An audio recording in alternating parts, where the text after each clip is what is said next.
Hello everybody, it's Colleen here, back again. I wanted to show you a quick little tip, if you will, or idea if you haven't already figured this out on your own or made some of your own. I made, these are book boards. These book boards obviously are for, you know, journals that get a little chunkier or not, but you just want a solid surface to write on behind a page in the journal. The reason I'm doing this video now is I ended up selling this journal, and which I'm really pleased about, and I'm really excited for whom it's going to. I just love this lady who bought it. She actually purchased one of my previous journals, and so anyhow, I forgot to make a book board. I wanted to make a book board for it, so I want to show you how they're used. And this is the book board. It happens to be a map because it's a travel themed journal, and this map of course is of my home country. I'm from Canada, and there's a little bit of the States here where this gal is from. And on the back is a printable from My Porch Prints. I chose the Romantic Maps printable in keeping with the travel themed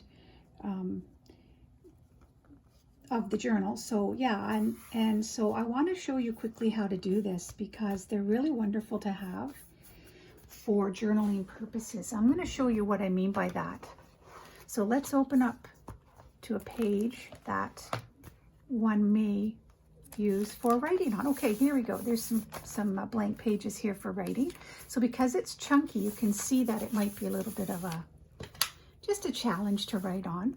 But if you put a book board behind, they're nice and sturdy. If you put a book board behind the page, then it lends itself to a nice sturdy surface. So, and I just like to add these. I don't always, but I do like to add them to a journal if I sell one.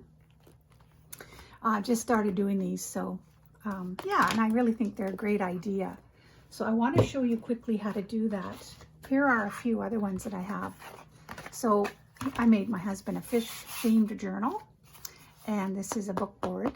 These ones here are made from chipboard, so you don't have to reinforce them to make them sturdier. They come nice and sturdy, and you just add your paper, some Mod Podge for I like the feel of the Mod Podge on these book boards. Plus it just makes it, I think, a little more glued down. And this one is a Victorian themed book plate. Our book board, book board. And this goes with one of the journals that I made. And this is also a book board, a smaller one. I rounded the corners, and it's this one goes with a little golden book journal that I made. So anyhow, I think that they're great. You can hear that they're sturdy. I've probably showed these in previous video, but I just wanted to show you how to do it. This one is not chipboard. So just to show you that you don't need to have chipboard. This is made from this package I think I showed you on the video yesterday that I thought I might use for a journal. I decided to use it for this book board. So you size your book board according to the size of your journal. So just to give you an idea, I wanted this book board to be a little bit smaller than the cover size of the journal. So you can see that it fits in the cover nicely. When you put it into the journal, it doesn't pop out. It's perfect size, a little bit smaller than the journal and a little bit bigger than the journaling page. But you can make them smaller, whatever. There's no rules. They're just something that I like to add in as a little extra. So that said, you grab your whatever box you're going to use, or whatever surface you're going to use to create the base of your book board. So I cut it to size, as you can see. I cut around it, and I gave the edges, the corners rounding, and then I covered two cardstock glued down on each side just to make it a little extra sturdy. But before I glued them down, I used Mod Podge. So all you need is, I did actually start this video earlier and I was showing you how to do it, but then I realized it would take too long because I had to dry each side before I could I could work on the second side. So you just need your Mod Podge and a paintbrush. I use this brayer because it really, it helps to flatten it out. You don't have to. Anything works. Just smoosh it yourself.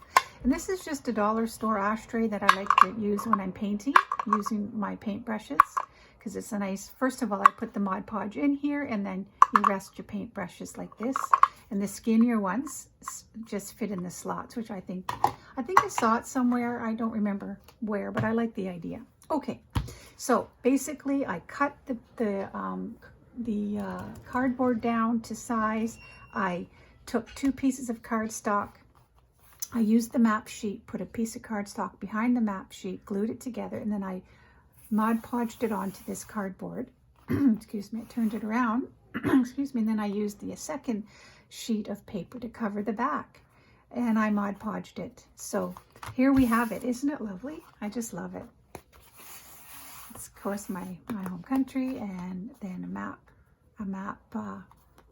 image on the back. So I'm going to bling it up a bit yet for Dale, but I'm not going to just do that at this moment. But anyhow, I just thought I would share this with you. Again, a paintbrush, Mod Podge, and this little container, ashtray container thingy to rest your paintbrush. And they're just a great idea. I think it works out really well. So I hope that this gives you some inspiration to use for your own journals. Again, if you want to see it how it's used, here's the middle page, and you put it in like that, and you just begin to write. So it's nice and sturdy, and they look nice. I try to keep the images of the book board to the theme of the journal. So that's just a short little tidbit today, guys. Appreciate you stopping by, and I will see you soon. Take care.